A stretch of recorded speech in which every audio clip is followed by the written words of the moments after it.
Hello again, it's John Smallwood, and here this is Training Up Your Children, be it through the Bible, by the Bible, part 2.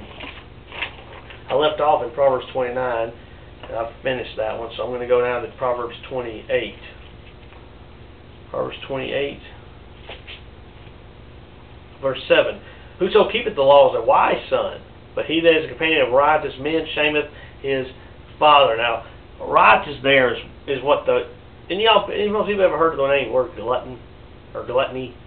Now people think that means overeating, but the word in Hebrew, riotous that's glutton, riotous.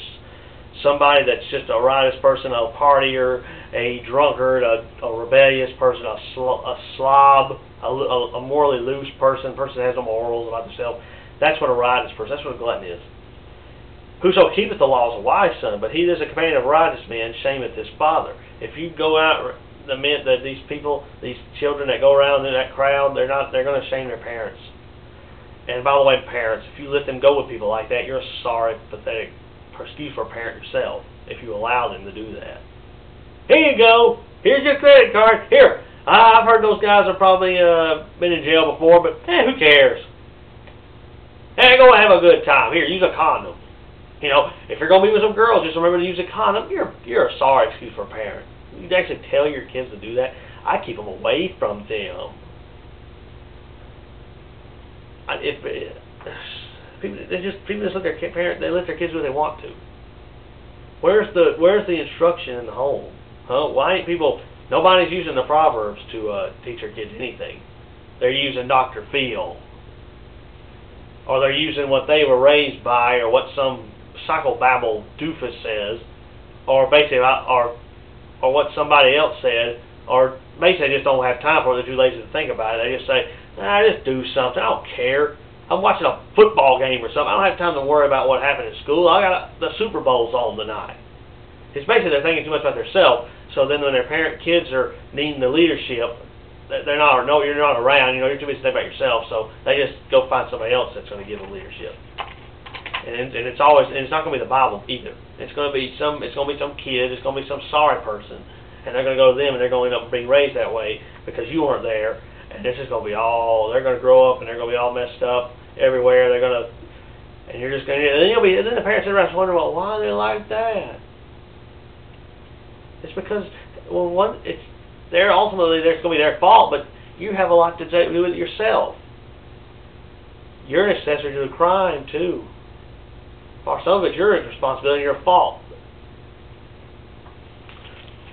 Okay. Proverbs 27. Proverbs 27:11. My son, be wise and make my heart glad, that I may answereth him that reproacheth thee.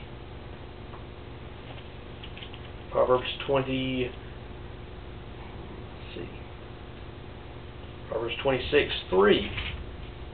A whip for the horse, a bridle for the ass or donkey, and a rod for the fool's back.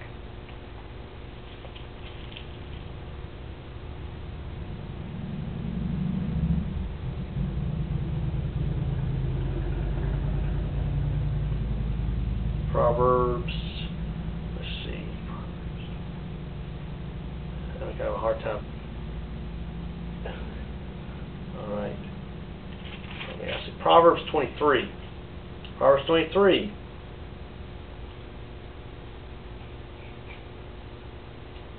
Proverbs 23:24.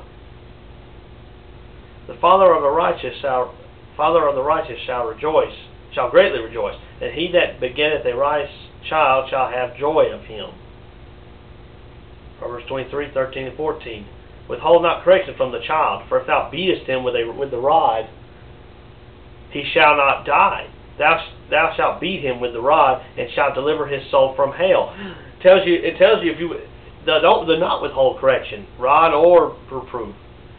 For if thou beatest him, that's not talking about child abuse. That's just what the Bible calls it. That's basic discipline with the rod. He shall not die.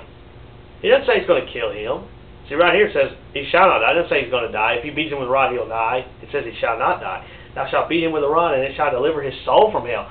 If you don't correct your child with rod and reproof, they're more likely to go die and go to hell because they're not going to be trained up in the Bible. They're going to go off. They're going to have that left. They're going to be left to themselves. They're going to do what they want to, and they're not going to take the Bible. They're not going to develop the philosophy of the Bible. They're not going to jump in and believe the Bible. They're going to do what they want to, and then, well, they'll end up probably dying in rebellion somewhere. Proverbs 23:6. No, wait, that's not it. That's a different one. All right, Proverbs 22:15. He that oppresseth the poor to increase his riches. Oh, that's wrong one. That's Proverbs 22:15. I was reading the wrong one. Foolishness is bound in the heart of a child, but the rod of correction shall drive it far from him. How about that one? The child has got foolishness and childish stuff in him when he's born, when he or she is born. All that stuff, when you see them acting like crazy, just screaming and whining and throwing stuff down and just pitching fists, that's the foolishness in them. That's the Adamic nature of Adam in there. But if you beat them with a rod, use the rod on them and reprove, that says rod. But but the rod of correction, it doesn't say the rod of abuse, it says rod of correction, shall drive it far from him. Use it on them and it'll drive them. If they start doing that stuff, tell them to stop it. And if they don't, you get out a stick or something, a switch or a belt, and tear them up with it and tell them stop. And say, well, you stop now, they'll stop. They will stop. I say they won't do it no more.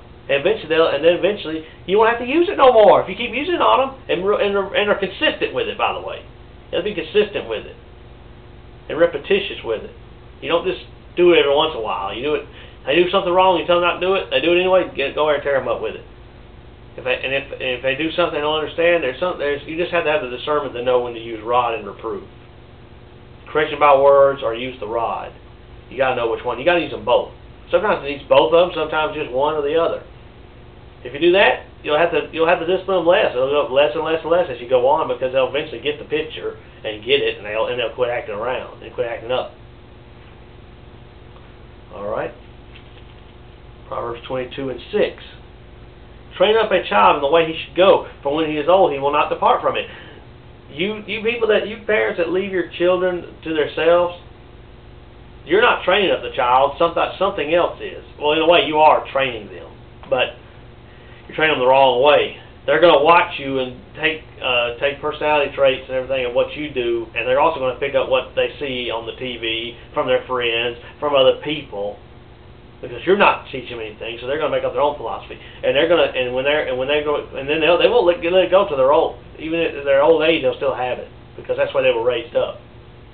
I'm telling you, a lot of people die and go to hell because of this stuff. Because because of the way they're raised up, and they hold it, and they won't, and it takes the only thing that's going to save them. It's a miracle of God coming in and humbling their heart, and then repenting of their sins. That's the only way That's the only way they'll fix it. That's the only way that anybody can be fixed. They go to heaven. That's the only people who can go to heaven. But also to change their philosophy is a miracle of God. That's the only way. Proverbs 20.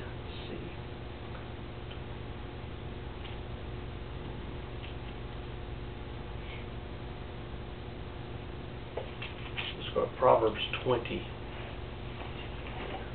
All right, I'll start Proverbs 20 in part 3.